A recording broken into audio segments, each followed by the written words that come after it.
ubuhanuzi buvuga ku mperuka ku iherezo ry'isi ndetse bukanavuga ku mitegekere y'amami n'aba president bose bayoboye iyi si. Bibiliya ubuhanuzi bwagiye buhanurwa mu gihe cyaba Yohana mu kinyejana cya mbere ndetse no mu bihe bya Isaya. Isaya hanuye muri za 750 mbere y'ivuka rya Yesu, na Yeremiya hanuye muri za 550 mbere y'ivuka rya Yesu, na Ezekiyeli muri za 500 aho. Daniel nawe ni muri ibyo bihe. Icyo gihe habaga icyo bita za empire.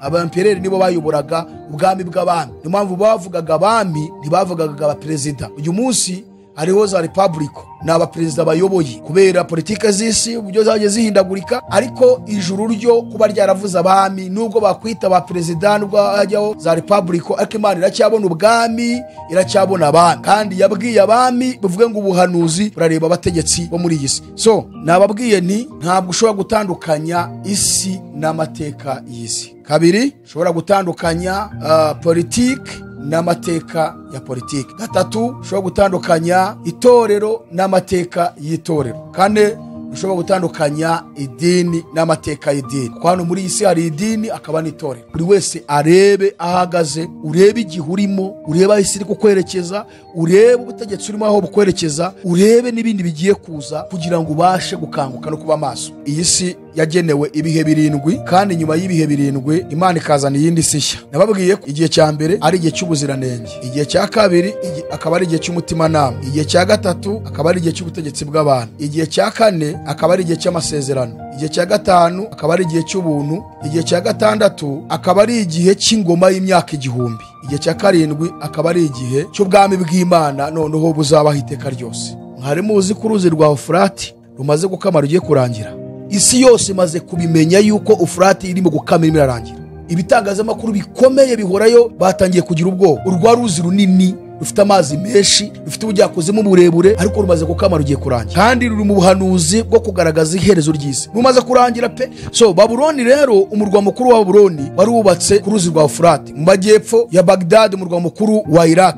So rero ubuhanuzi buvuga ku ruzi rwa Ufurati gukama kwarwo ko bigaragaza iherezo ry'isi. Kuki Imana ibona ubutegetsi bwo mu isi n'inyamaswa? Politike zabo nyinshi nizihonyora abantu bagenzi babo, nizikungahaza ku bwabo nk'abayobozi, ariko abaturage bakomeza kuba mu buzima bubabaje. Kandi iby'Imana yahaye isi yashyize mu isi byari bihagije ko buri muturage wese abaho neza, adakennye, adashonje. Ahantu hahora amakimbirane, hagahora intonganya, ubwo bwenge bubarimo ntago babuvuye mu ijuru, n'ubw'isi, n'ubw'inyamaswa, abantu ndetse n'ubw'abadayimoni. Bivuga ngo ukumubona amakimbirane ari mu bihugu nk'uko Yesu yahanuye ko mu minsi y'imperuka mbere ko agaruka ishyanga rizatera indi shyanga, ubwami bugatera ubundi bwami. Yashaka kwerekana ko abantu bazagira ubwenge bw'isi, ubw'inyamaswa, abantu n'ubw'abadayimoni, ariko buzatuma ayo makimbirane arushaho kubaho menshi mu isi. Ikiremwa muntu kigahinduka nk'inyamaswa, bagasigara bicana, bagambana, bahanganiye iby'isi, kandi nabo bagiye gupfa bakabisika. Abategetsi bo mu isi bose barananiwe gushyira ku murongo isi, byarabananiye, ntibazigera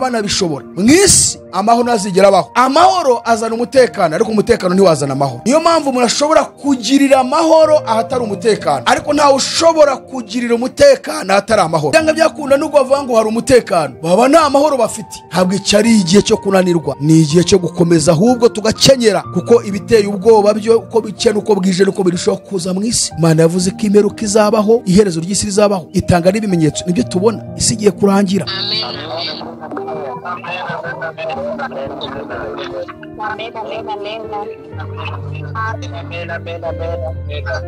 Azatujyana muri amazu meza yaduteguriye, nitugerayo tuzahora turirimba, zaba kumwe na Eliya, zaba kumwe na Abrahamu, tuzahora turirimba ushimwe. Reka twongere duhe ikaze abari badukurikiye kuri Iron TV. Iyi ni topic ya kabiri twinjiyeho ku buhanuzi bw'igitabo cya Daniel. Ubuhanuzi buvuga ku mperuka ku iherezo ry'isi ndetse bukanavuga ku mitegekere y'amami n'aba president bose bayoboye iyi si. Bibiliya ubuhanuzi bwagiye buhanurwa mu gihe cya Yohana mu kinyejana cya mbere ndetse no mu bihe bya Isaya. Yesaya hanuye muri za 750 na mbere y'ivuka rya Yesu, na Yeremiya hanura muri za 550 mbere y'ivuka rya Yesu, na Ezekiyeli muri za 500 aho. Daniel nawe ni muri ibyo bihe. Icyo gihe habaga icyo bita za empire.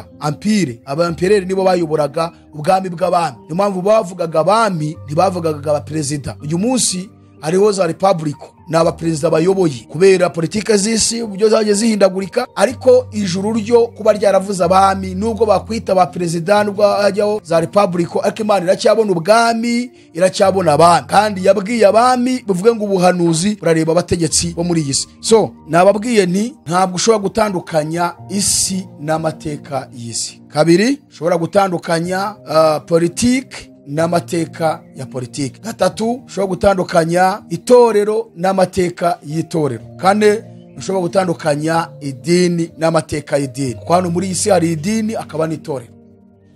Niyo mpamvu igihe twinjiye muri ubuhanuzi turahura n'ibyo ngibyo. Ubuhanuzi bwadanye tugiye kwiga. Tubahaye ikaze rero kugira ngo tubane muri kiganiro, buri wese arebe ahagaze, urebe igihe urimo, urebe aho isi iri kukwerekeza, urebe ubutegetsi urimo aho bukwerekeza, urebe n'ibindi bigiye kuza kugira ngo ubashe gukanguka no kuba maso. Duhaye ikaze kandi na bene data mwese mubarizwa muri AFGMI, Iron Family of Jesus Christ Ministries International. Abanyamuryango mwese turi kumwe muri ministries, mwese muri gutegurwa nk'abantu mugiye kwamaza ubutumwa bwiza. Mwumve mwikazi kandi mwikirize muti amen.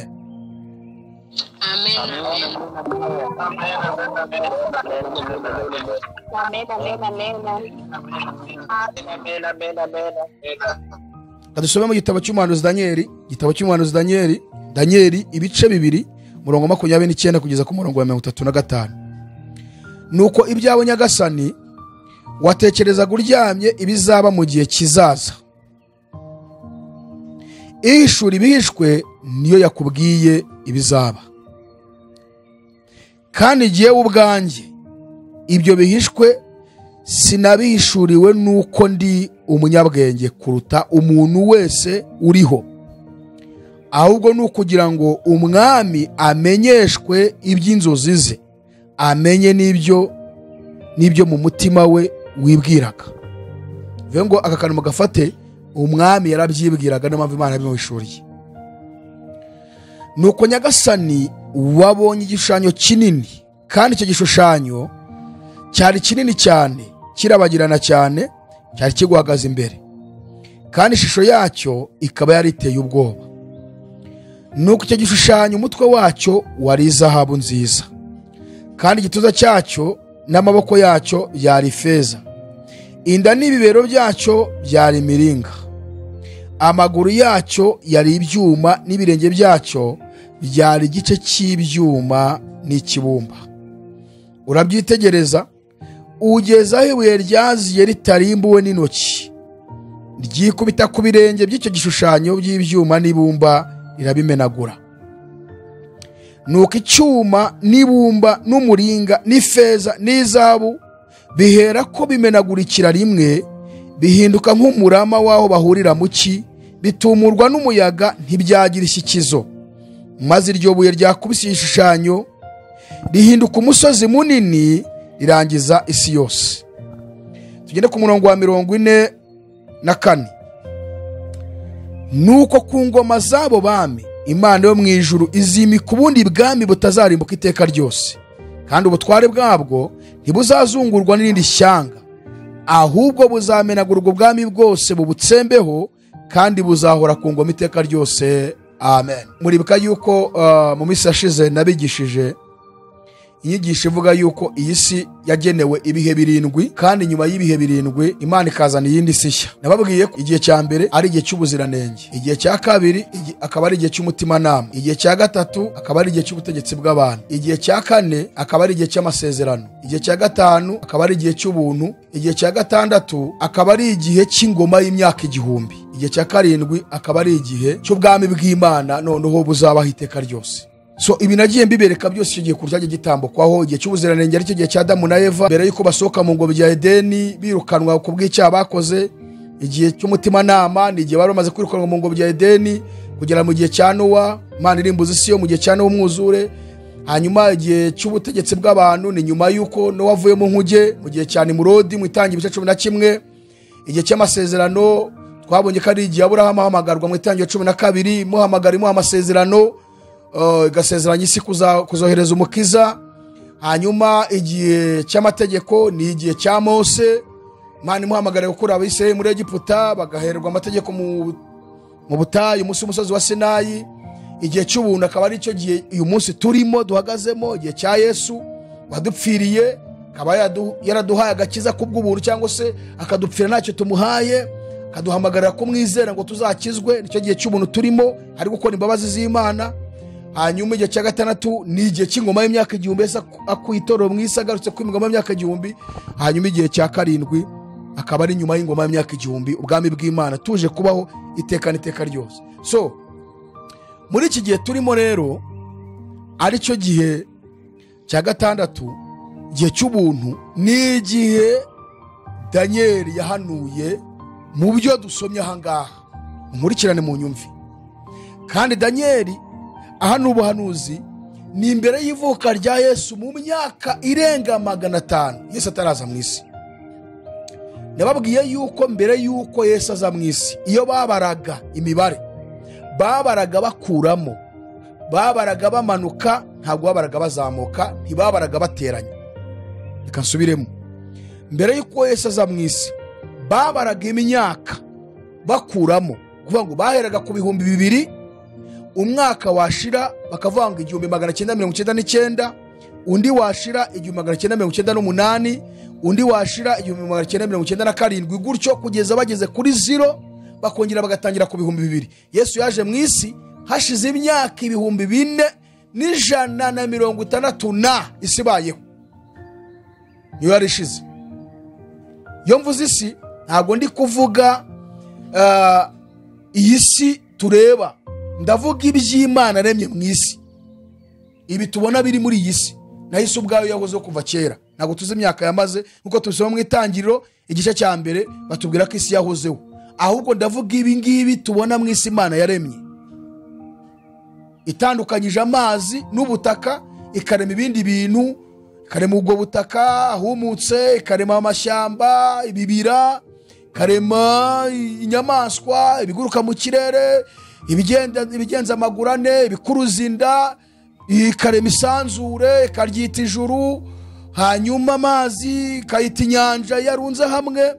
Ndimo ndavuga ibyo ngibyo nyine harashize imyaka irenga 4160 niba ari 455 aho ngaho.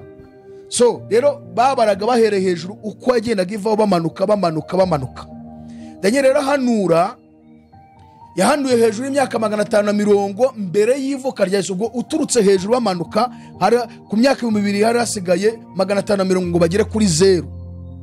Hanyuma Daniel nicyo gihe yabereyeho ari Babuloni, niwe yaherewe ubuhanuzi bw'inzozi Nebukadinezari yari yarose. Ubuhanuzi rero ni ubuhanuzi bukomeye, kuko Nebukadinezari we nk'umwami wari wigaruriye isi kandi yarayiyoboye igihe kinini. Kandi Babuloni bwategetse imyaka myinshi kandi yaraganje akomeye kubera ukuntu yigaruriye isi, akagira nubwo yigarura n'iyobokamana rya nyaryo. Yigaruriye Isiraheli, kameme Isiraheli nibo bari bahagarariye iyobokamana rizima. Abandi bose basengaga ibigirwamana, ndetse n'ubwami bwa Babuloni bwasengaga ibigirwamana. By the way, ndanabibutsa yuko iyo tuvuze Babuloni dushatse kuvuga ziranche za Mesopotamia cyangwa se muri Iraq. Kuvuga ngo uyu munsi Babuloni niyo Iraq y'uyu munsi, akona ko mugafati. Ndetse aho umujyi wa Babuloni wari wubatse ni mu majyepfo ya Baghdad. Ni Baghdad arya uriya murwa mukuru wa Iraq Amerika yakubise cyagiye yica Saddam Hussein. Yes, ni majyepfo ya Baghdad niho umurwa mukuru wa Babuloni wari wubatse ku ruzi rwa Ufurati. ndongera kubibutsa yuko uruzi rwa Ufurate narwo ruvugwa mu buhanuzi bukomeye mu kugaragaza irangira ry'isi. Uru ruzi mu byahishuwe ibice 16 umurongo wa 12 mu byago 7 by'imperuka bigomba gutera ku isi cyangwa byateye ku isi cyangwa biteye ku isi, arizo nzabyandwi zuzi ibyago 7 by'imperuka. Yohana yabonye marayika wa gatandatu asuka urwabya rwe rurimo icyago cya gatandatu mu isi ku murongo wa 12. Urwo rwabya mu gusoka icyo cyago cyari kirurimo ngabonye agisuka ku ruzi runini Ufurate. None ngabona amazi y'urwo ruzi akamira kugira ngo inzira y'abami baturuka iburasirazuba yitegurwe. Uje kwibaza ngo bitegura iki? Ngo bitegura kujya kurwanya Uwiteka. So rero ubuhanuzi buvuga ku ruzi rwa Ufurate gukama kwarwo ko bigaragaza iherezo ry'isi. Koreka mbanze mbabwire, mwari muzi ku ruzi rwa Ufurate rumaze gukama rugiye kurangira. Isi yose imaze kubimenya yuko Ufurate irimo gukama irimo irarangira. Ibitangazamakuru bikomeye bihorayo batangiye kugira ubwoba. Urwa ruzi runini rufite amazi menshi, rufite ubujyakozemo burebure, ariko rumaze gukama rugiye kurangira, kandi ruri mu buhanuzi bwo kugaragaza iherezo ry'isi. Rumaze kurangira pe. So Babuloni rero, umurwa mukuru wa Babuloni wari wubatse ku ruzi rwa Ufurate mu majyepfo ya Baghdad, umurwa mukuru wa Iraq.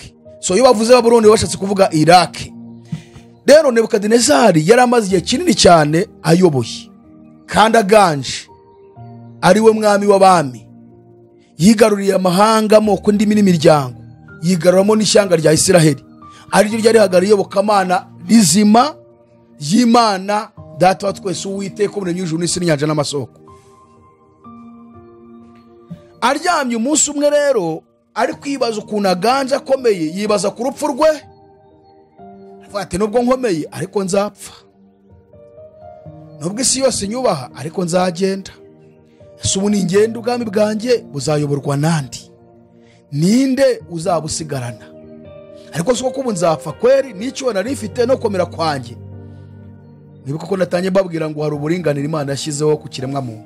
Urupfu ni kimwe mu buringanire Imana yahaye abana b'abantu. Nta ukomeye ku rupfu, nta nushobora kurugurira, ntago rugurirwa. Na Nebukadinezari yabyibajije ari kuvuga ngo ubu ndagiye nzapfa pe, ubwami bwanjye Babuloni yanjye niyubakiye hakomeye, ngo yeshe ubwami bwanjye icyubahiro mubakishije n'amaboko yanjye, ubu nzahasiga ngende kweri? Ninde uzasigana ubu bwami? None ibyo byose yibazaga, agira no kuntera kwibaza ngo nyuma yanjye abazabuyobora nta bandi bazabubambura. Imana iramusanga kuko ariyo izi ibihe byose, ireba mu itangiro, ikareba hagati, ikareba no kwiherezo. Avateye umugabo reka nze mwereke ubukaka bwe n'ubwibone bwe bushire, mwereke ko ikigira itangiro kijya n'iherezo nawe agomba kugenda. Imuzanira inzozi, ngabona ibuye ryiza rimanutse ahantu ritarimbuwe n'intoki, ntiyabona ikintu kirifashe, ngo riramanuka. Mbere yuko rimanuka ngibanza kumwereka igishushanyo kigizwe n'ibice bigeze muri 5, ariko cyane bibanda kuri 4. Iki gishushanyo ngo yabonye ari igishushanyo cy'umuntu gihagaze, kigizwe n'umutwe w'izahabu, igituza kikaba ari ifeza, igituza n'amaboko byari ifeza, ngo inda n'ibibero byacyo byari umuringa, amaguru yacyo yari ibyuma, n'ibirenge byacyo ngo byari igice cy'ibyuma n'ikibumba. Kikagira amano 10, byanga byakunda umuntu agira amano 10.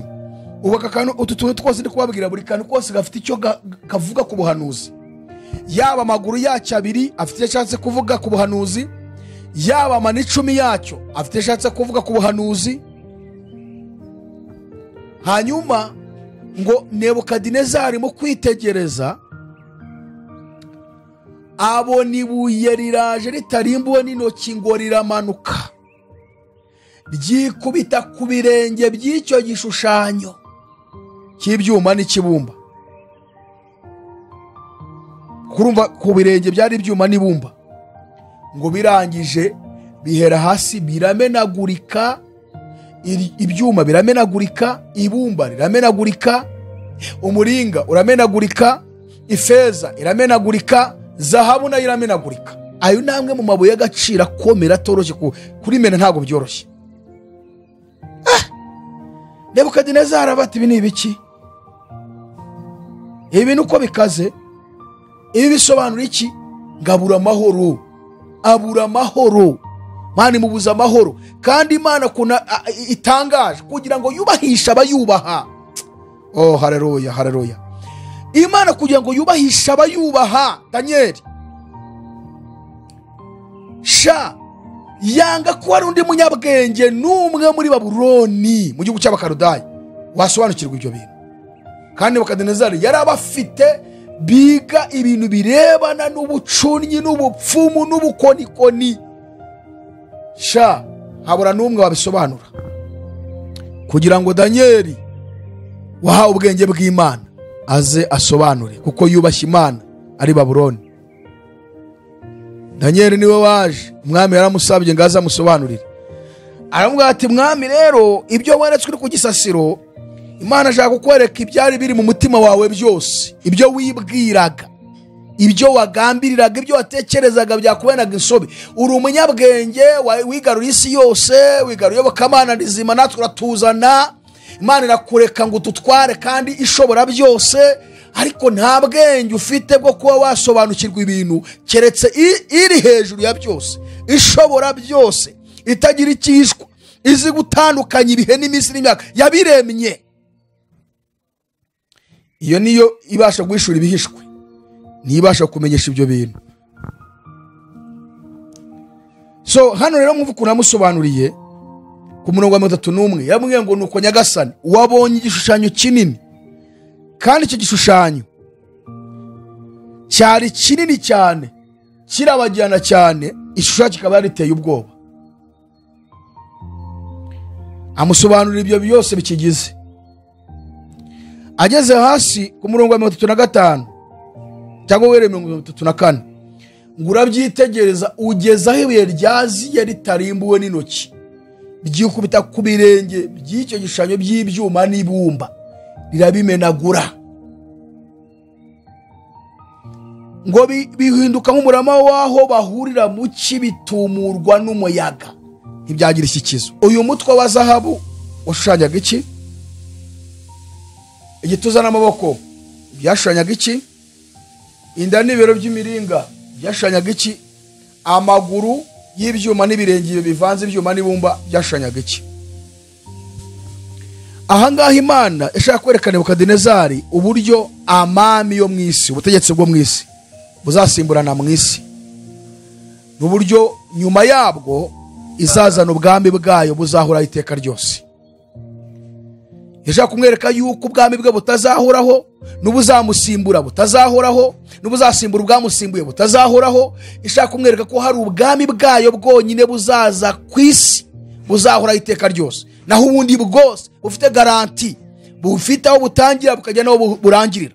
Ubwami bwo mu isi, ubutegetsi bwo mu isi ntiburama, ntibuhoraho, burarangira, kuko bene bwo bafite garanti.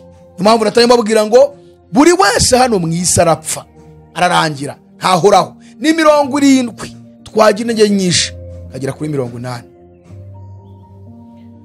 Rero kimaje kwerekana Nebukadinezari amubwira ati, vana ubwibonaho n'ubwirasi bwawe, uzapfa, n'ubwami bwawe buzarangira, n'abazabusimbura bazavaho, n'abandi bazavaho, keretse ubwanjye gusa nibwo buzahora iteka ryose. Uyu mutwe rero wavugwaga ahangaha wa zahabu ni ubwami bwa Nebukadinezari bwa Babuloni, kandi ari nawe mutwe nyine Nebukadinezari. Urumva ko ubwami bwari bukomeye, ubwami Imana yageranyaga na zahabu bwari bukaze. Ariko igitangaje nuko nabwo bwamenaguritse bugahinduka umuyonga. Shaka kumvisha ubwami bwa Kristo komana. Uzame iherezo ryiza, uzame iherezo ryiza, mana uzame iherezo ryiza, uzame iherezo ryiza, uzame iherezo ryiza, uzame iherezo ryiza, mana uzame iherezo ryiza, uzame iherezo ryiza. Ubwami bwa Kristo, ubwami bwa Kristo ni ubwami bukomeye, kandi ashaka kubabwira bene bwo ari twebwe uburyo dukomeye ariko tutiyizi. Ni ukuvuga ngo uyu mutwe wavugwaga ni Nebukadinezari n'ubutegetsi bwe, nibwo Imana ashatse kumwereka. Kabiri, igituza n'amaboko by'ifeza yamwerekaga ko ubwami bwe buzasimburwa n'ubundi ubwe butazahoraho, aribwo bwami bw'Abamedi n'Abaperesi. Nababwiye ngo ntushobora gutandukanya isi n'amateka y'isi, ntushobora gutandukanya politike n'amateka ya politike. Niyo mpamvu mwumva ibyo turimo turavuga, turajya mu bumenyi bw'isi, turavuga amateka ya politike, tukerekana abategetsi bagiye bayobora, kandi byose isi barabyiga, ariko kandi bigaruka mu buhanuzi mw'iyobokamana. Imana ibyo yavuze bigomba kubaho, nta kizabitangira, bizasohora. Murabona generation yacu turiho uyu munsi, hari ukuntu njya nicara avuga ngo harya ubu turiho, mu myaka nk'ingahe tuzaba tutakiriho, ariko ubundi buri wese ajya abyibazaho. Ubu turiho, hari abandi badutanze baba kuri ubu butaka, ubu baragiye. Mwari muzi ko aha turi hari abandi bahabanje, ubu natwe turaje tuhave, hari abandi bazahaza niba Yesu ataragaruka. Icyo cyonyine giteye ubwoba, kuba ndiho nonaha ejo nazaba nakiriho, kuba uriho nonaha ejo ukaba utazaba ukiriho, kandi abandi bazaza nabo bakabaza nyuma yaho bakazagenda. Generation yacu iriho uyu munsi nk'abari mu myaka nk'iyanjye, kamvuge nibuza hari mu myaka nk'iyanjye, sha tuba dusigaje imyaka myinshi, tubanye nk'abatinda mu isi. Ubwo nyine tukageza muri ya myaka y'ubusaza, tubwira Imana ngo twicyurire dutahe, ntiyarenga 50. Imyaka 50 umuntu aba ari iki? Mu gihe abambere baryaga imyaka bakageza mu myaka 900. Twarabonye aho Adamu yagize imyaka 930, uwitwa Metusela agira imyaka 968. Murumva ko babaga barari isi, barayikanjaga bakayihekenya bakongera bakayumva. Twebwe ntacyo tuba turiye. Niyo mpamvu tudakwiriye kudamarara ngo dukore ibyo dushaka, kuko imisi yacu barirwa ku ntoki nk'uburabyo burabya bukuma. So rero Nebukadinezari nawe Imana yamubwiraga ati oya, ubwami bwawe bugiye kurangira, dore rero uzakurikirwa n'ubundi bwami. Ubwo bwami ni ubwami bw'Abamedi n'Abaperesi. Ayo ni amateka y'isi, kandi ni ibintu bizwi, isi yiga, biga muri geography barabyiga cyane, bakiga politike z'isi ko zabayeho. Ariko noneho igitangaje uko bigaruka no mw'iyobokamana, Imana yarabivuzeho. Rero igituza n'amaboko by'ifeza ni ubwami bwabayeho bwitwa ubw'Abamedi n'Abaperesi. Kuko iyo ugiye mu mateka y'isenyuka rya Babuloni ya Nebukadinezari, iherezo ryayo, kurangira kwayo, ubu bwami bwarangiye muri 539 mbere y'ivuka rya Yesu. Mujye muzirikana aya mateka, kuko nibwo umenya Bibiliya, yisomye Bibiliya ibintu bibizi, nibwo uwumva biryoshye kuko ubizi nyine.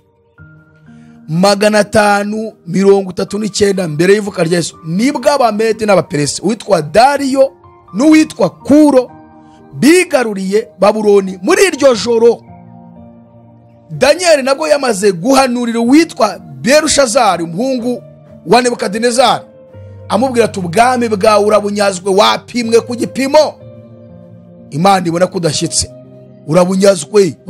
Icyo gihe iryo joro kibivuga, Abamedi bahita bayobya uruzi rwa Efurate ko rwacaga muri Babuloni mo hagati, bararuyobya, babinjiye mu murwa barabica bigara ubwami. So Babuloni rero yakurikiwe n'abamedi na peresi, aribwo bwami bw'abamedi n'abaperesi bwasimbuye ubwami bwa Babuloni, aribwo bwami aricyo gice cy'ifeza, igituza n'amaboko. Inda n'ibibero by'umuringa ni ubwami bwakurikiye abamedi n'abaperesi. Twibukiranye ko Imana iri kubyereka nde? Nebukadinezari. Ku bintu yibazaga, yibaza iherezo ryabyo, iherezo ry'ubwami bwe. Imana imwereka ko nubwo buzamusimbura hari ubundi buzabutwara, aribwo bwami bw'Abagereki. Ubwami bw'Abagereki ni bugereranywa n'inda n'ibibero by'umuringa, bwayobowe n'umwami wa mbere, umusore muto cyane witwa Alexandre Logara. Uyu Alexandre niwe wigaruriye ubwami bw'abamedi n'abaperesi muri 330. Murebe iyo myaka yariciyemo. Hanyuma amaguru n'ibirenge bivanze ibyuma n'ibumba ni ubwami bwasimbuye ubw'Abagereki, aribwo bwami bw'Abaroma. Ahantu muhazirikane biriya birenge mureba bivanze ibyuma n'ibumba ndetse n'amaguru. Ntabwo ndi butinde cyane ku birenge kuko havugamo ubundi bwami bwinshi bw'Uburayi, ahubwo nshaka gutinda ku bwami bw'Abaroma.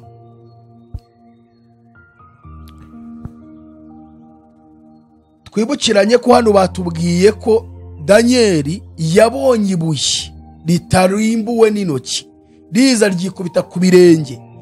Ntago ryaguye ku maguru, ntiryaguye mu nda, ntiryaguye ku mutwe, ni ku birenge. Ngo rigwa kuri ibyo birenge, aribwo bwami bw'Abaromani. Roma nayo yigarura isi, yambura Abagiriki. Abagiriki bategetse kuva muri 330 mbere y'ivuka rya Yesu bageza mu 168 mbere y'ivuka rya Yesu. Roma nayo yigarura isi kuva mu 168 nibwo Roma yafashe isi, irategeka kugeza Yesu avutse. Yesu yavutse habura imyaka 4 ngo bagere kuri 0, bongere batangire ku 2000 nkuko natangiye mbibabwira. Vuga ngo Yesu yavutse rero muri 4, habura imyaka 4 ngo bagere kuri 0, avuka muri 4. Nyuma yuko Yesu avutse batangiye kubara bahereye ku kuvuka kwe, noneho batangira kubara bateranye. Ntabwo bongeye gukuramo ngo bahere ku 2000 bavana, ahubwo batangiriye kuri 1. Yesu avutse bagenda bazamuka kugeza uyu munsi tukaba tugeze mu mwaka w'2025. Ubwo turateranye none ntabwo dukuramo. Ariko navuga ngo ahangaha abatubarishije gutya badukoreye amakosa, kuko ibi byo kubara duteranya biradushuka tukibwira ko dukomeje kubaho kandi turi kuva mu isi. Niyo mpamvu ndi kubigisha nyine ririya jambo ryo muri Zaburi nimaze kubabwira mu kanya. Mose avuga ngo twigishe kubara iminsi yacu uburyo butuma dutunga imitima y'ubwenge. Nababwiye ko akenshi iyo umwaka usoje abantu babonye umwanya wo gushima Imana, ngo Imana yabongereye iminsi yo kubaho. Ariko si ko kiba yabongereye iminsi yo kubaho. Niba Bibiliya ubwayo ipresi zikagaragaza ko imyaka yo kubaho kwacu ari 70, twagina nyinshi kagera kuri 80, none umwaka urarangiye wowe uhagaze ushima Imana ngo Imana yanyongereye iminsi yo kubaho. Nibyo? Ahubwo kuye kuvanga Imana yangabanyirije iminsi yo kubaho, kuko uri kugenda usatira ya myaka yawe yo gupfa. Niyo mpamvu babaraga mbere bakuramo nibo babaraga neza. Uko umwaka wavagaho buri wese atagamenya ko ari gusatira urupfu, kuko uri kugenda usatira ubusaza, uri gusatira gupfa. Ariko uyu munsi urabara uteranya ngo hiyongereho umwaka. Ntago wiyongereyeho, ahubwo imyaka yawe irimo iravaho, iragenda ikurwaho. Uri gusatira ya myaka batubwiye ngo ni 70, twagina nyinshi kagera kuri 80. Ni mpamvu Mose avuga ngo Uwiteka we maze kumenya ko ari mike, unyigishe kuyibara kugira ngo mbashe gutunga umutima w'ubwenge. ne kuyipfusha ubusa iminsi yanjye, nyitungire mu mutima wo kukubaha, nkumenye ngusobanukirwe, nkushyire abandi bakumenye, ngusobanurire abandi bakumve, nkubahiremo kuko imyaka yanjye ni mike mu isi. So murumva rero ko ababaraga bakuramo nibo babaraga neza, naho baradushuka ngo tuba duteranye. Wapi, imyaka yacu irarangira. Narababwiye ngo uko mubona iriya saha, murabona iriya saha yaba y'imibare yaba iriya y'urushinge, uko rwizengurutsa, kuri ruba rwizengurutsa rufata amasegonda, rugenda rufata umunota, niko rugenda rukura ikintu ku buzima bwawe. Rugenda rukuvanaho akantu, rukuvanaho akantu, rukuvanaho akantu, ugasanga umubiri utangiye gukanyerara, wawe usiga amavuta ntuki, washaka kuwugorora bikanga. Nabonye yaraje na za masaje zo mu maso ngo bawurambure. Niyo wagira uti, niyo wagira ute, uri gusaza. Basigaye bana basa mu maso ngo umubiri ngo ukomeze urambuke. Iminkanyari iraza, uruhu rukagenda ukikunja, ukarurambura bikanga. Nabonye hari n'abajya kwibagisha bakarurega. Ya tekinoloji mabwira, ejo bundi nabonye hari uwagiye kwibagisha w'umukecuru, bararubaga, barongera baraharega, baradoda ngo rwire. Niyo wagira ute, ahubwo noneho uri kwiteza ibindi bibazo, kuko Imana yarayitanze ni 70, twagira nyinshi kagira kuri 80. Ntabwo dushobora kuguhindura icyo Imana yavuze. Nababwiye ko nitwe twikururiye ibyago n'akaga kugabanyuka ko kubaho, kuko niba abambere barageze mu myaka 950, Adamu na Eva bamaze gukora icyaha, twabonyeho Imana ivuga ngo imyaka ndayigabanyije mu gitabo cy'Itangiriro ibice 11, noneho nyigize 120. Ivuye kuri 900 na igiye ku 120. Biraza bigera kuri Mose wanditse Zaburi, none Imana iti ndayigabanyije ni 70, nkagine nyinshi kajya kuri 80. Kandi uko yegabanyukaga ni nako umuntu agenda arushaho kuba mugufiya ntakure. Muzi ko Adamu na Eva bagiraga metero 6 z'uburebure, 12 z'uburebure n'6 z'ubugari. Mwibazo uwo muntu kunareshya, mwibazo n'ubunini bwe. Ubu uko imyaka izagenda ishira, kuko ibyaha aho kugira ngo bigabanyuke bishobora kwiyongera, muzabona aho umuntu avuka akagira imyaka 30 atarapima na metero. Uko ibyaha bigwira niko abantu bibacinya hasi, bikabagira bagufi, kandi nako no gupfa vuba bigenda biza imyaka yo kuramika igenda ishira. So Nebukadinezari rero hano Imana irimo kumwereka ko ubwami bwe buzasimburwa n'ubundi bwami, kandi nabwo bukagira iherezo. Twa tugeze ku bwami bwa Baroma, bwayoboye kuva mu 168 kugeza Yesu avutse, gukomeza Yesu avutse, arakura, avuga ubutumwa, atoranya intumwa, nibwo bwari buyoboye, ndetse ni nabwo bwagize uruhare mu kumwica bifatanyije n'abanyamadini ba Kiyahudi. Ubwami bw'Abaroma bwarayoboye kugeza muri za 475 nyuma y'ivuka rya Yesu. Urumva imyaka bwayoboye, nibwo bwami bwonyine bwayoboye imyaka myinshi ku isi. Reka babwire mu ntege amatwi munyumve, nta n'ubundi bwami buzigera butegeka iyi myaka nk'iyo ubwami bw'Abaroma bwayoboye Yesu ataragaruka. Iki mukimenye, kuko ubuhanuzi bwabyo burabivuga. Namwe muhere mu 168 mbere y'ivuka rya Yesu, mugeze muri 475 nyuma y'ivuka rya Yesu. Murumva ko irarenga 600 buyoboye. Kandi ubu ngubu Roma iracyategeka mu buryo bwa politiki no mu iyobokamana barimo, kuko Ubutaliyani buri muri bya bihugu 10 bikomeye bigize akanama kagize umuryango w'abibumbye. Haba mu iyobokamana Papa ariyo, muri politiki Ubutaliyani nabwo burimo. So Roma nibwo butegetsi bwonyine bwategetse imyaka myinshi, kandi ubu gikomeje kugeza ku iherezo Yesu agarutse. Twihute rero, nagira ngo tugenda dukompara n'ubu buhanuzi mu bwumve neza. Nuzasoma aha umenye ngo harasa naha, nusoma aha umenye ngo harasa naha. Igitabo cy'umuhanuzi Daniel igice cya 7, Daniel 7 niho tugeze.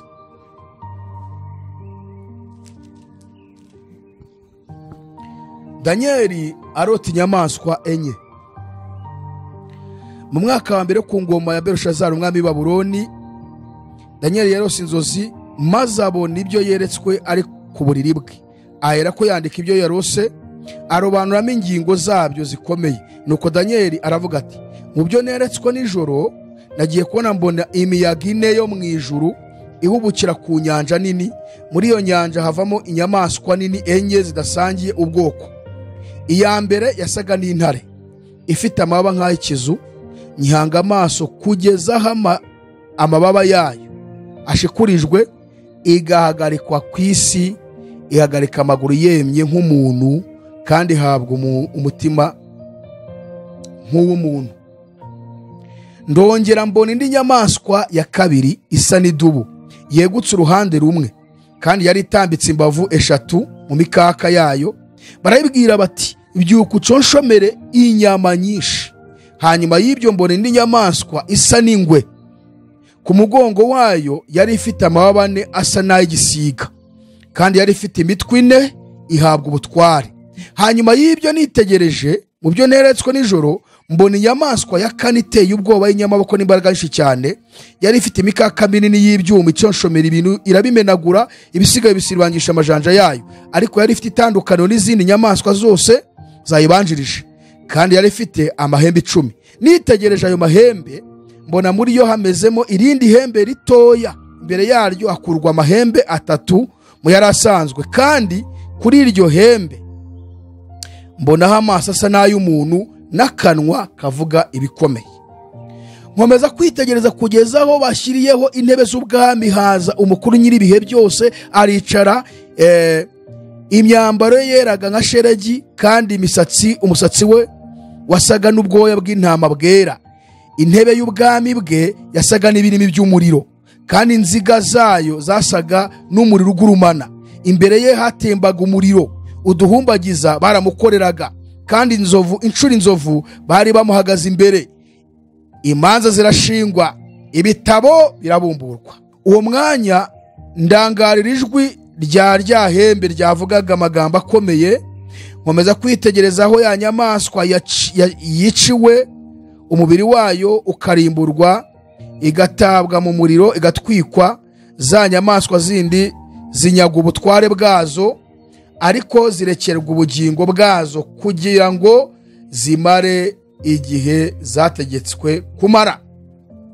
Hanyuma nyitegereza ibyo neretswe nijoro, mbona haje usa n'umwana w'umuntu, aze mu bicu byo mw'Ijuru, aza umujyi umwe, asanga wa mukuru nyir'ibihe byose bamumugeza imbere. Nuko ahabwa ubutware n'icyubahiro n'ubwami, kugira ngo abantu b'amoko y'indimi zitari zimwe bajye bamukorera. Ubutware bwe n'ubutware bw'iteka ryose butazashira, kandi ubwami bwe ni ubwami butazakurwaho. Amen. Twese amen. Amen, amen.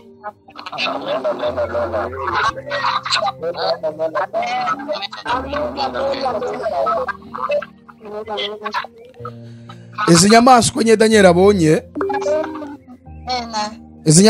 Daniel abonye ntabwo wazitandukanya na kiriya gishushanyo nanone yari yarose. Ushobora kwibaza ngo kuki Imana iri guhishura Daniel ubu bwami, kandi ikabumuhishurira mu bihe bitandukanye, kandi ikabumuhishurira mu buryo butandukanye. Buri Imana ishobora kuvuga ikintu kimwe ikakivuga mu buryo bwinshi bitewe na message ishaka guha abo muri icyo gihe. Urumva Daniel ubu butegetsi yabubonye mu ishusho y'umuntu igizwe na biriya bice 4 twabonye, ariko nanone Imana yongeye kubugarura mu ishusho y'inyamaswa. Kuki noneho bihindutse inyamaswa? Bwa mbere yari umuntu, bwa kabiri ahindutse inyamaswa. Mu byumve, bwa mbere Imana yabumweretse ari ubutegetsi koko bw'abantu mu ishusho y'umuntu, none yongeye kubumwereka mu ishusho y'inyamaswa. Ishaka kumwereka ko abazategeka ubwo bwami, ubwo butegetsi nubwo ari ubw'abantu, ariko imbere y'Imana bameze nk'inyamaswa, bafite imitima ya kinyamaswa, bafite ubugome nk'ubw'inyamaswa. Rimwe na rimwe nibatekereza ukurikije uko yaremye umuntu n'ubwenge yamuremanye, ntabwo bafite ubwenge bwa kimuntu, ahubwo bakora ibintu nk'iby'inyamaswa. Niyo mpamvu yabugaruye none bumwereka mu ishusho y'inyamaswa. Zira nyamaswa enye Daniel abonye, iya mbere yabonye inyamaswa y'intare, kabiri idubu, gatatu ingwe, kane ngo inyamaswa nini y'inyamaboko n'imbaraga nyinshi cyane, yari ifite imikaka y'ibyuma, ngo ikagira amahembe 10, abona ifashe ibintu byose irabimenaguye, ibisigaye ibisiribangisha amajanja yayo. Kuki Imana igari ubwami mu buryo bw'inyamaswa? Nicyo nshaka kubabwira. Nshaka kumwereka ko nubwo ari ubutegetsi bw'abantu, ariko bazaba bafite imitima ya kinyamaswa, ari abagome. Mu yandi magambo, ntabwo bazaba batekereza nk'abantu Imana yaremye ngo bagire umutima w'ubumuntu. Kandi ko ugiye kureba usanga ibintu ubutegetsi bwagiye bukora ni ibintu bikomeye, ni ibintu bigaragaza ko nta mutima w'umuntu bari bafite. Icyambere, umuntu wese urwanya Imana imubona nk'inyamaswa. Kubera iki se? Tekereza kugira ngo wowe wiremere ikintu ari wowe ukiremye kiza kikurwanya. Ufite ubushobozi bwo kugisenya, ufite ubushobozi bwo kukivanaho, none ngo kigiye kurwanya umuremyi wacyo. Ubu butegetsi bwagiye burwanya ishyanga rya Isiraheli no gushaka kuzimya Imana ya Isiraheli ngitongera kuvugwa ngo nabo basenga ibigirwamana nk'ibyo ubwo butegetsi busenga. So iyo bavuze intare rero wabashatse kuvuga ubwami bwa Babuloni, n'ubundi ni Nebukadinezari n'ubwami bwe. Bwa mbere babwerekanye ari zahabu, umutwe wa zahabu ku muntu, bakababwerekanye ari intare. Urumva bakubwerekana nk'ubutegetsi bukomeye budahangarwa. Bwa mbere bwari zahabu, none buhindutse n'intare. Intare muziko ari umwami w'ishyamba utegeka izindi nyamaswa zose. Zahabu muziko ni imwe mu mabuye akomeye kuruta andi mabuye menshi.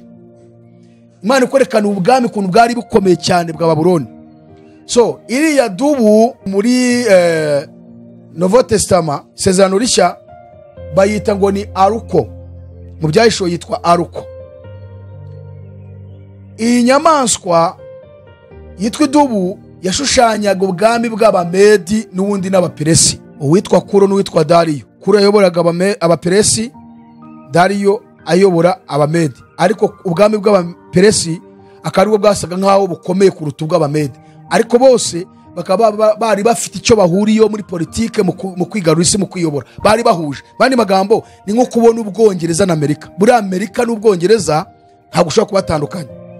Ubona ni ubutegetsi bwigenga bwose, ariko bufite icyo buhuriyeho mu gutegeka isi. Barahuje neza, ni navuga ngo ni nk'impeta mu rutoki. Abongereza n'Abanyamerika n'Abamedi n'Abaperesi rero nuko bari bameze. Iriya ya gatatu rero y'idubu, y'ingwe, ni bwa bwami n'ubundi kandi bwa Alexandre, bwami bw'Abagiriki, bwasimbuye ubw'Abamedi n'Abaperesi muri 330 bugeza mu 168. Iriya nyamaswa ya kane ni bya byuma by'amaguru n'ibirenge bivanze ibyuma n'ibumba, ubwami bw'Abaki bw'Abaroma. Niyo iriya nyamaswa ya kane Daniel yabonye iteye ubwoba. Yari ifite inzara z'imiringa n'imikaka y'ibyuma, yafashe ibintu byose irabimenagura, ibisigaye ibisiribangisha amajanja, ngo kandi ikaba ifite amahembe 10. Ni ubwami bw'Abaroma. Ushobora kwibaza rero ngo kubera iki bitwa inyamaswa?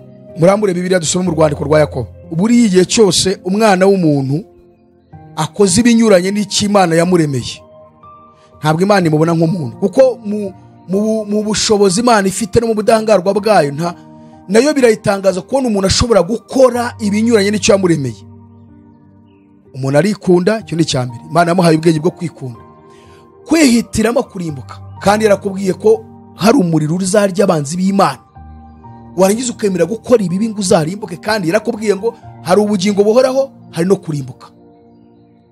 Kandi irabizi uburyo yakuremye guha ubwenge, ubwo bwenge buguhesha kumenya umubabaro n'ibyishimo, bukaguhesha guhitamo amahitamo meza ndetse no guhitamo amahitamo mabi.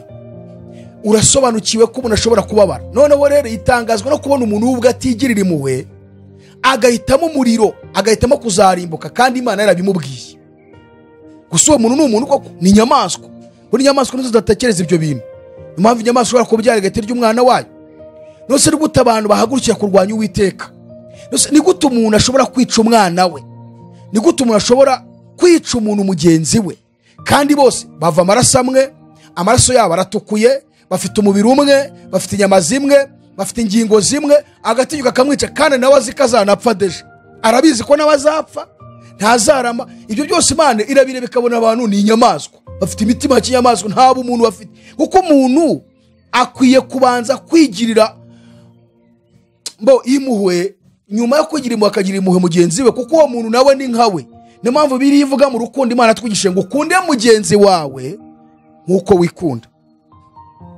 Irabizi neza yuko umubabaro ngira nawe niwo ugira, umubabaro ugira niwo ngira. Kubw'iyo mpamvu rero ugomba kunkunda nk'uko wikunda. Iyo rero Imana ibonye wica mugenzi wawe, ikabona uramuroga, ikabona uramugambana, iravuga ati ntabwo ari umuntu naremye, iriya ni inyamaswa. Oya, iriya ni inyamaswa.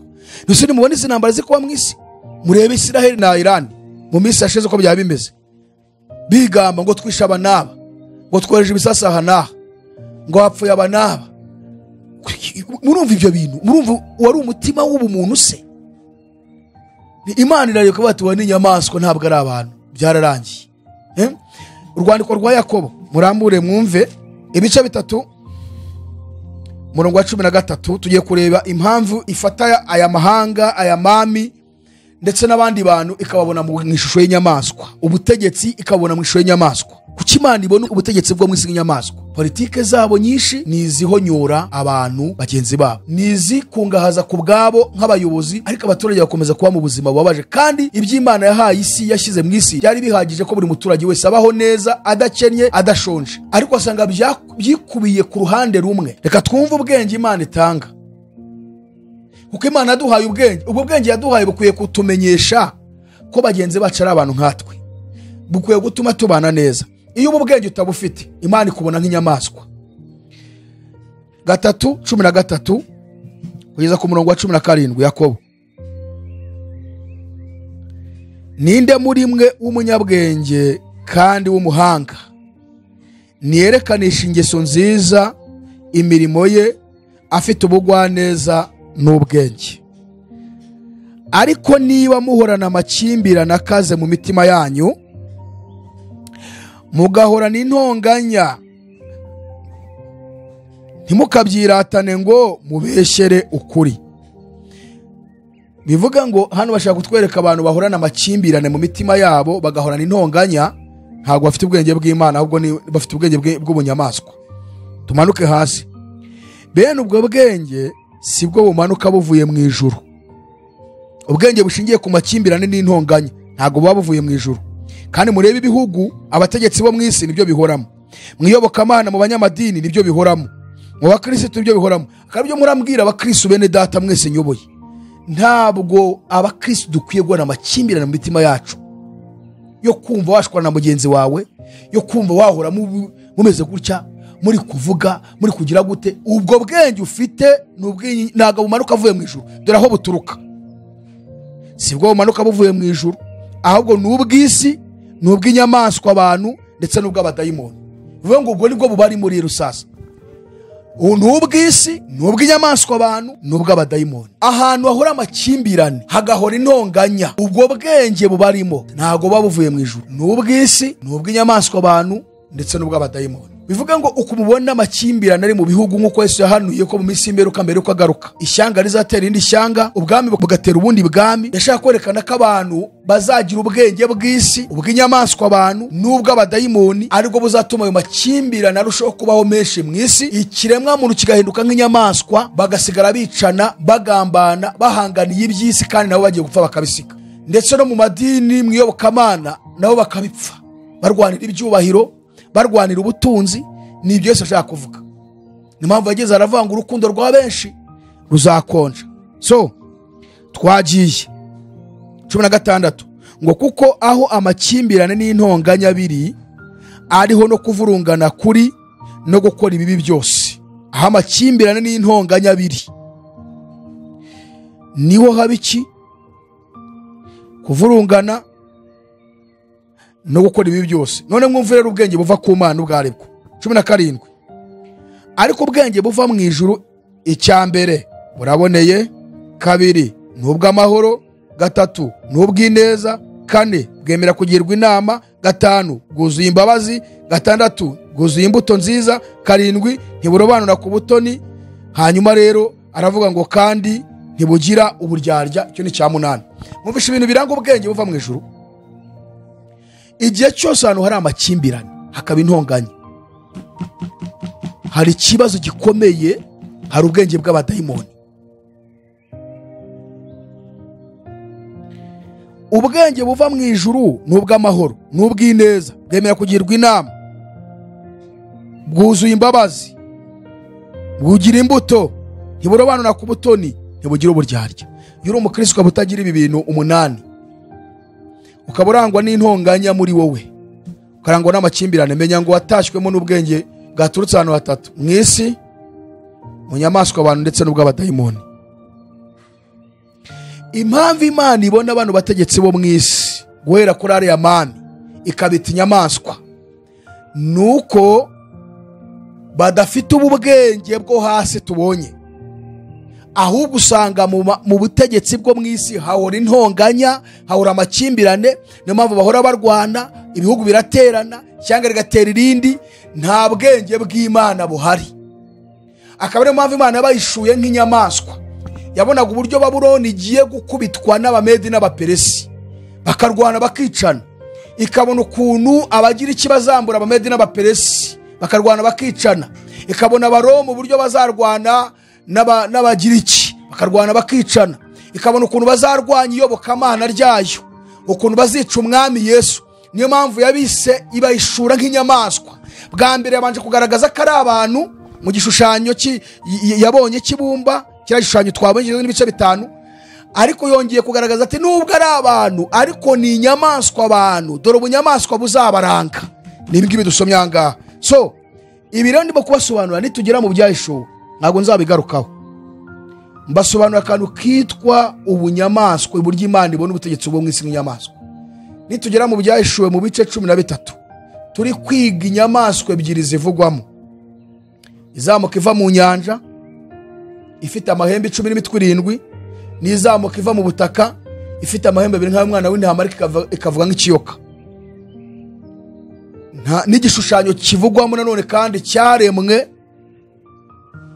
nacyo gisa nk'iriya nyamaswa ya mbere izamuka iva mu nyanja. Ntabwo nzatinda cyane kuri ibintu by'ubunyamaswa, kuko mumenye inyamaswa impamvu Imana yishe ubutegetsi bwo mu isi nk'inyamaswa. Ni amakimbirane, ni intonganya, n'izi ntambara babamo za buri munsi, politike zabo, ikinyoma kibamo n'ibindi ubunyamaswa bagira. Ni ukuvuga ngo rero igice cya 2 cy'igishushanyo n'iki gice cya 7 kivuga inyamaswa enye byose birasa. Twihute tugere ku ahanyuma dusoza igice cya 8 cya Daniel, ariwo nsoreza umurongo wa mbere. Ndashaka kuvugamo inyamaswa ebyiri nanone Daniel yabonye. Daniel ibice 8 umurongo wa mbere, kadusome twihuta. Mu mwaka wa 3 umwami Belushazari ari ku ngoma, jewe Daniel neretswe ibikurikira ibyo neretswe ubwa mbere. Nyerekwe ibyo nagize ngo ndi ibwami Ishushani mu gihugu cya Elamu, ariko ubwo nabyerekwaga nari ku ruzi Urayi. N'ubu amaso mbona imfizi y'intama ifite amahembe 2 ihagaze ku ruzi. Ayo mahembe uko ari 2 yari maremare, ariko rimwe ryasumbaga irindi, irirereye n'iryo ryaherukaga kumera. Mbona imfizi y'intama igenda ishyamye yerekeye iburasirazuba n'ikasikazi n'ikusi. Ntihagira inyamaswa ihangara kuyihagarara imbere, ntihaboneka ubasha kuzikiza. Yagenzaga uko yishakiye ikagira imbaraga. Nk'ibyitegereza mbona haje sekurume y'ihene iturutse iburengerazuba, igenda idakoza amaguru hasi, ikwira isi yose. Kandi iyo sekurume y'ihene yari ifite ihembe rigaragara cyane hagati y'amaso yayo. Nuko itera ya mfizi y'intama y'amahembe 2 nari nabonye ihagaze ku ruzi, iyivudukira ifite imbaraga n'uburakari bukaze. Bona yegereye iyo mfizi y'intama, irayirakarira, irayisekura, iyivuna ayo mahembe yombi. Ya mfizi y'intama ntiyari ifite imbaraga zo kuyihagarara imbere, ahubwo sekurume y'ihene iyikubita hasi irayisiribanga. Ntihaboneka uwabasha gukiza iyo mfizi y'intama imbaraga za sekurume y'ihene. Isekurume y'ihene igira imbaraga nyinshi cyane, imaze gukomera iryo hembe rinini riravunika mu kimo cyaryo yamera andi mahembe ane yerekeye ibirere bine by'ijuru. Kuri rimwe hashamikaho agahembe gato karakura cyane kaba rinini ryerekeye ikusi n'iburasirazuba n'igihugu gifite ubwiza. Rihinduka rinini rigera mu ngabo zo mw'ijuru, ndetse ingabo zimwe n'inyeri zimwe ribijugunya hasi rabisira ibanga. Nuko rikuza ndetse rigireshyeshya n'umugaba w'ingabo, rimukuraho igitambo gihoraho kandi ubuturo bwera burasenyuka. Izo ngabo hamwe n'igitambo gihora bihabwa mu butware bwaryo kubw'igicumuro, iby'ukuri bijugunya hasi rikajya ribasha ibyo rigambiriye. Nyuma numva uwera avuga, maze undi wera abaza uwo wavugaga ati, ibyo byerekanwe igitambo gihoraho n'igicumuro kinyagisha bizageza ryari, ubwo ubuturo bwera n'izo ngabo bizasiribangwa? Aransubiza ati, bizageza iminsi 2,200 uko bukeye bukira, nyuma ubuturo bwera buzabone kwezwa. Amen. So ndashaka gusoreza kuri iyi mfizi y'intama y'amahembe abiri, sekurume y'ihene ifite ihembe rimwe riri hagati y'amaso yayo. N'ubundi izi nyamaswa ebyiri zivuzwa aha, imfizi y'intama y'amahembe abiri nibwo bwami nanone bw'Abamedi n'Abaperesi. Isekurume y'ihene y'igikomo batubwiye yari ifite ihembe rimwe riri hagati y'amaso yayo rinini, n'ubundi ni ubwami bw'Abagiriki. Iriya ihembe ryari hagati y'amaso yayo rinini ni Alexander, n'ubundi umwami wabanje kuyobora ubwami. Hanyuma iriya mfizi y'intama y'amahembe abiri, ihembe rimwe ni Dariyo, ihembe rya kabiri ni Kuru. Ihembe rimwe ni ubwami bw'Abamedi, ihembe rya kabiri ni ubwami bw'Abaperesi. Ni ukuvuga ngo igihe cyose usomye kiriya gice cya kabiri, ugasoma igice cya karindwi, ugasoma ahangaha, menya ngo ibyo uri gusoma birasa, ahubwo Imana yagiye ibyerekana ifite icyo ishatse kumvikanisha mu bantu ndetse na periyode uko zagenda zisimburana mu isi, kugira ngo tubashe kumenya imvugo y'Imana no kwishura ibiri mu mitima y'abantu. So hano rero Imana iri kwerekana uburyo Abamedi n'Abaperesi bazasimburwa n'Abagiriki. Niyo mpamvu Danieli yerekwa yabonye imfizi y'intama y'amahembe abiri ineshwa ari sekurume y'ihene yari ifite ihembe rimwe riri hagati y'amaso yayo. Uburyo yaje kayisekura, yarangiza kuyisekura ikayisiribanga ikayica, ngo nayo mu cyimbo cyayo, ngo mu gihe gitoya rya hembe rinini rikavunika, mu cyimbo cyaryo akamera andi mahembe ane yerekeye mu birere bine by'ijuru. Kandi ayo mahembe ane nayo ngo washize igihe gitoya ngo rimwe naryo rikurwaho, hamera kandi gahembe gato. Ubwo n'abantu zose tuzagarukaho, ariko nashaka kubumvisha kugira ngo niba usomye ibi bintu ugasoma icyo cya kabiri, ugasoma icya karindwi, ugasoma naha, menya ngo ibyo uri gusoma ni bimwe, ariko Imana yabishyize muri ibyo byiciro byose bitewe na message iri gushaka kumvikanisha, kugira ngo udasoma ugasobwa. Menya ko ubuhanuzi uko Imana yabuvuze bwagiye busohora ku murongo. Uyu munsi ubwami buriho nk'uko nabibabwiye ni ubwami bwa nyuma. Ndavuga abo tumaranye iminsi, kuko nababwiye yuko uyu munsi ari gutegeka ubwami bwa nyuma, aribwo bwami bw'Abongereza n'Abanyamerika. Nongere mbivugira ahangaha, niba ari n'abashyitsi bari ahangaha mu byumve. Nyuma y'Abongereza n'Abanyamerika, ukubona Amerika itera ibihugu uko ishaka, uko ibyunga, murebeje bundi Israeli na Irani, uburyo Amerika yagiye guteraho ibisasu, uburyo ari yari yashoje intambara ifashije Israeli iterayo, n'uburyo bahagaritse intambara mu kanya gato, mu gihe twabonaga ko intambara uburyo ihagurutse, twabonaga intambara itazarangira, twayibariraga ko izanaruta iy'Abarusiya n'iya Ukraine. Ariko murebe kuna Amerika, Trump yahise ako kanya ayihagarika. Birashaka kugaragaza ubudahangarwa n'ubushobozi ubutegetsi bufite.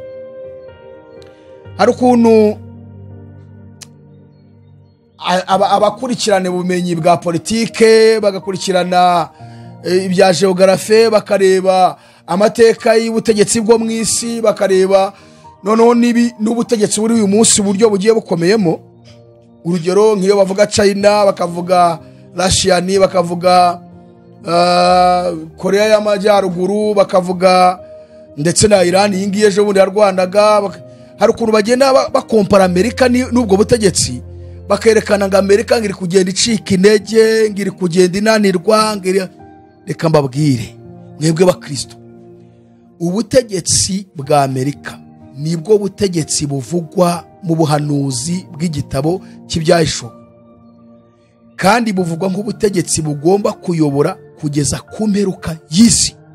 Noneho ubu butegetsi rero nibwo butegetsi buri gusohoza ubuhanuzi bwose bwo kurangira ku isi, nko guteza izo ntambara ku isi, guteza inzara ku isi, ibi birwara mubona bateza mu isi, ibyo bakora, ibizanwa n'ibyo turya, kubwo kunanirwa k'umubiri, abasirikare bakananirwa n'ibindi.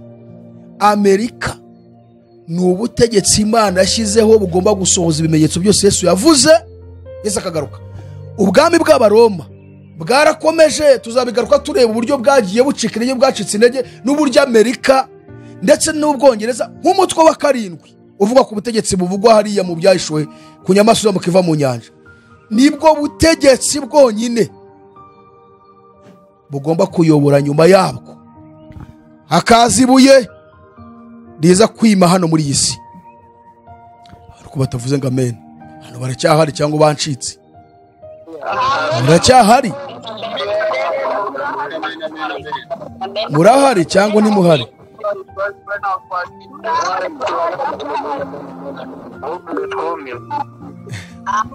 Ni ukuvuga ngo kiriya gishushanyo Nebukadinezari rero akabona ibuye riza ritaribona kiri kubita ku birenge byacu kigashwanyuka. Ririya buye ryashushanyaga Kristo. Niyo mpamvu Daniel yabivuze haruguru, ubwo ndi gukora conclusion. Niyo mpamvu Daniel yabivuze mu gice cya 2:44, ariko ubwira Nebukadinezari ngo hanyuma y'ubwo bwami ubuhese ubwe n'ubw'Abamedi n'Abaperesi, ubw'Ubugiriki n'ubw'Abaroma, ngo hanyuma y'ubwo bwami Imana yo mw'Ijuru imika ubundi bwami butazarimbuka iteka ryose, kandi ubutware bwabwo nibuzazungurwa n'indi shyanga iryo ari ryo ryose, ngahubwo buzamenagura ubwo bwami bwose ngo buzabutsembaho kugeza ku mperuka. Ubu bwami bwavugwaga ni ubwami bwa Mesiya bwa Kristo n'itorero rye, wowe nanjye.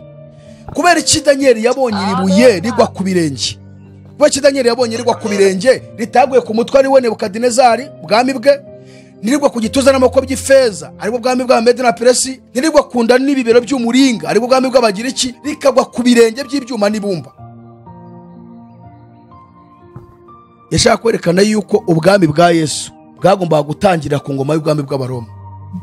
Yesu yavutse hari ubwami bw'Abaroma nk'uko nabibabwiye, nibwo bwari buyoboye, niyo ryabuye ryikubise ku birenge aribwo bwami bw'Abaroma. Avuka ku ngoma y'ubwami bw'Abaroma, amara ya myaka 33 tuzi, atoranya intumwa ze, arazibwira ati nimugende mwigisha abaremwe bose ubutumwa bwiza, uwizera akabatizwa azakizwa, ariko utizera azacirwaho iteka. Intumwa 12 imwe ivamo iramugambanira, ayisimbuza Pawulo. Pawulo amutuma mu banyamahanga, Petero amutuma muri bene wabo, n'abandi bose baragenda. Yashaka kugira ngo bwa bwami bwavutse ku birenge ariko bwami bw'Abaroma bwaguke bwuzure isi nk'uko Daniel yari yabibonye. Ko Daniel yari yarose abona ngo ryikubise ku birenge by'icyo gishushanyo by'ibyuma n'ibumba, ngo rirabimenagura, ngo bimera nk'aho bahurira mu ki, bitumurwa n'umuyaga, ntibyagira ishyikizo. Cyakwerekana ko ubwami bwa Kristo bwonyine ariko buzaganza isi, bugatwara isi, bugategeka ubutegetsi bwose bwo mu isi. Uyu munsi Kristo amaze kwamamazwa ku isi, nubwo batamwizera ariko baramuzi, nubwo bahagurukiye kumurwanya kuko ayo mami yo muri iki gihe ubutegetsi bwo mu isi buhagurukiye kurwanya izina rya Yesu. Niyo mpamvu batubwira ngo mureke kuvuga iherezo ry'isi, kandi ababwiye ngo iyo batubujije kuvuga iherezo ry'isi baba batubujije kuvuga kugaruka kwa Yesu, kuko Yesu niwe ugomba gushyiraho iherezo ryayo. Rero isi yagurukiye kumurwanya kuko shitani niwe urimo gusunika ubutegetsi bwo mu isi, ariko torero rya Yesu, haleluya, ntabwo tuzahagarara kumuhamya, ntibishoboka. ubwami bwe buzakomeza kwaguka, dore ngo ubu bwuzuye isi. Yavutse ku ngoma yabo, Roma ari iyoboye isi na Isiraheli irimo, 12 bakwije ubutumwa ku isi. Ubwami bw'isi nta nubwo bwakwiyemera, ariko ntabwo bwaruta ubwa Kristo. Toro rya Yesu nuko dukomeza kwisuzugura ko turi abantu badasanzwe, turi abantu bakomeye. Ubu bwami rero nibwo Daniel yabonye none umukuru nyiri bihagarutse ahabwa intebe, ari we Kristo Yesu. Nzabigarukaho sibyo ngiye kwigisha, ariko icyo nshaka kubumvisha nuko ubwami bwa Yesu bukomeje kwaguka, buzakomeza kwaguka kugeza aje akabufata akavuga ngo ndabutwaye, ubu ni ngiye kubuyobora. Kuko abategetsi bo mw'isi bose barananiwe gushyira ku murongo isi, byarabananiye, ntibazigera banabishobora. Mw'isi amahoro ntazigera abaho, kuko amahoro ari mu bwami bwa Kristo wenyine. Niyo mpamvu yavuze ngo niwe mahoro yacu, Pawulo niko yavuze. Kandi nawe aravuga ngo mbasigiye amahoro, amahoro yanjye ndayabahaye, icyakora sinanga nk'uko ab'isi batanga. Nuko rero imitima yanyu ntihagarare kandi ntimugire ubwoba. Yesu niwe mahoro yacu. Niyo mpamvu uri mu itorero, itorero ryo rifite amahoro. Naho isi nta mahoro izagira, nta ifite. Nababwiye ngo icyakoza bazagira umutekano, ariko amahoro ntayo. Kuko amahoro azana umutekano, ariko umutekano ntiwazana amahoro. Niyo mpamvu umuntu ashobora kugirira amahoro ahatari umutekano, ariko ntawe ushobora kugirira umutekano ahatari amahoro. Cyangwa byakunda nubwo bavuga ngo hari umutekano, baba nta mahoro bafite. Niyo mpamvu bashyiraho n'abandi barinze, bagashyiraho n'ibiki, bakagerageza So rero ndashaka kubabwira ngo ubwami bwa Kristo tubarizwamo, we mutwe wacu, buri mu Kristo akwiye kubuharanira no kudacika intege, ndetse no kwihutisha ubutumwa bwiza kugira ngo tuzanire abandi bantu mu bwami bwa Kristo. Niba wari umaze kuranirwa, nakubwira ngo urimo urava muri paradizo winjira mu muriro. Iki ntabwo ari igihe cyo kunanirwa no gucika intege, ahubwo ni igihe cyo kwambara imbaraga, ni igihe cyo kwegera Imana, ni igihe cyo gusenga, ni igihe cyo gukizwa neza, ni igihe cyo kwitegura guhamya Yesu, witeguye no ko wamupfira, kuko abatubanjije baramupfiriye. Iki ni igihe cyo kujyana ubutumwa ngo tugarurire Yesu abarimo bararimbuka. Muri ibyo yaririmbye ngo iminsi irahita kandi irahita vuba, uko ishira niko benshi bapfa batamenya umukiza. Ravuga ngo hari icyo twakora, tugikorana umwete, dutabara ubuvuba iminsi itarashira. So ni wowe nanjye Yesu arimo gushaka gukoreramo kugira ngo tujye kuvuga ubutumwa. Ntabwo ari igihe cyo kuranirwa, kuko Satani ari gusuka ibintu byinshi bita birimbuza abantu. Nusura subira inyuma kandi sigeze ku musozo, urananirwa kandi Yesu agarutse, ibimenyetso byose birarangiye. So rero amami yo mw'isi, ubutegetsi bwo mw'isi bugomba kurangiza. Hari ubwami bwa Kristo butegetse isi mu buryo butagaragara, kandi bugiye kujya no ku mugaragaro. Kandi ubwo bwami ni wowe nanjye na Kristo wacu tubereye umutwe. Haranira ukomeza kumugundira, we kumurekura. Wimurekura, mukomeze, ongera umukomeze mama, mukomeze papa, mukomeze wa musore we, mukomeze wa mukobwa we. Ntabwo icyari igihe cyo kunanirwa, ni igihe cyo gukomeza, ahubwo tugakenyera, kuko ibiteye ubwoba byo uko bike nuko bwije nuko birushaho kuza mu isi. So rero ndashaka gusengera umuntu wese warucitse intege, uri gusubira inyuma, urakizwa uyu munsi ukumva urongera binaniwe. Nundi waba urimo ahanga ashaka kwakira Yesu, ukaba baguhaye bagutumiye ngo uze muri aya materaniro, ukaba utarizera Yesu, ukaba warizwaga muri aya madini ya gipagani, warazwa muri katolike nturakizwa, urabariza muri anglikani nturakizwa. Impamvu utarakizwa nuko n'umubatizo w'amazi menshi ntawe urabatizwa, kandi Bibiliya bigusaba. Abandi muri aya macaci yandi mwigishwa prosperity, mwigishwa ibintu bya teoloji bitarimo agakiza. Wowe urigisha abantu iby'isi ukasoza uvuga ngo ni mungu ni mwakire Yesu mwami n'umukiza. Umuntu wese ugiye kumwakira aramwakira azi ngo azamuhibira ibyo azamuhakaza, kuko nibyo wamwigishije. Ntabwo yizeye umusaraba, ntiyizeye urupfu no kuzuka kwa Yesu, ntababajwe n'ukuntu Yesu yapfiriye ibyaha bye, nta nubwo aciye bugufi ngo Yesu mbabara ndi umunyabyaha, ahubwo aravuga ati ninyizwa nanjye azampa imodoka, ninyizwa azampa inzu, ninyizwa azantuza mu Burayi, ninyizwa azanyuriza indege, ninyizwa azampa perime, ngo ngakira Yesu mwami n'umukiza. Umuntu wese wakiriye Yesu mu butumwa nk'ubu ngubu ntabwo wamwakiriye, ntabwo wamwakiriye. Wapi? Ubwo butumwa bwa prosperity wari wakiriye Yesu ari aho mwakiriye, nturamwakira.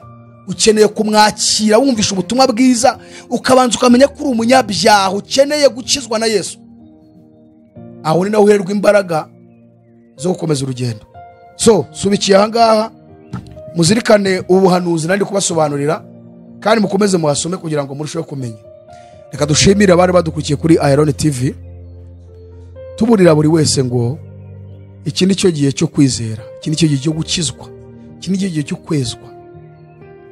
Ko bitabaye ibyo urarimbutse. Kandi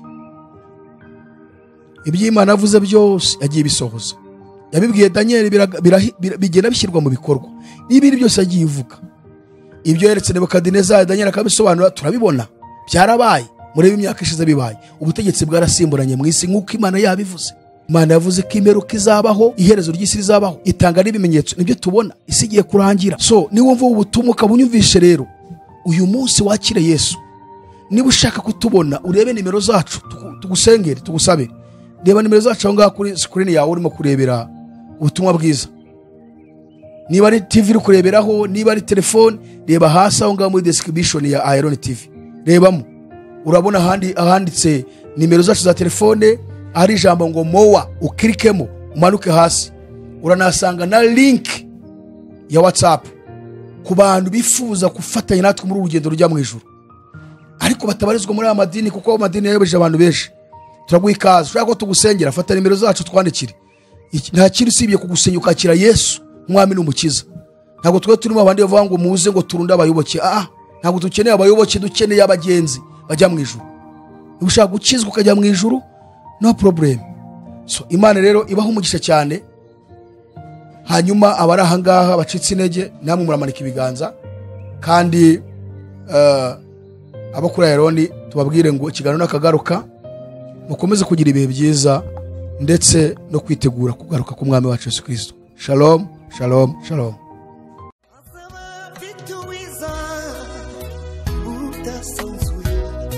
Azaba afite ingororano yo guhema buri wese, guhana n'imirimo yakoreye hano ku isi. Nawe nshuti yanjye